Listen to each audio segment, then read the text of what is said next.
Station.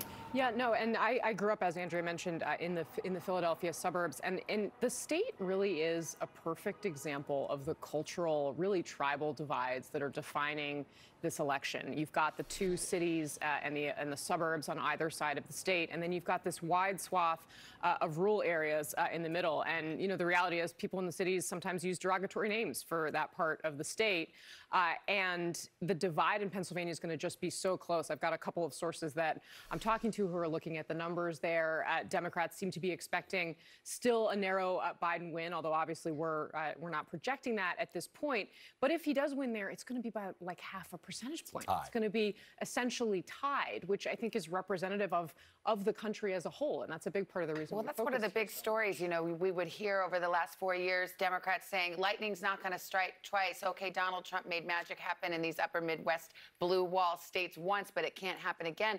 Well, it near did and may still yet in Pennsylvania. The votes aren't done being counted there. Well, a Republican, a moderate Republican in the Philadelphia area who had been one of the first people to warn me about President Trump and about how bad losses were going to be for Republicans in 2018 when they lost all those seats in the House.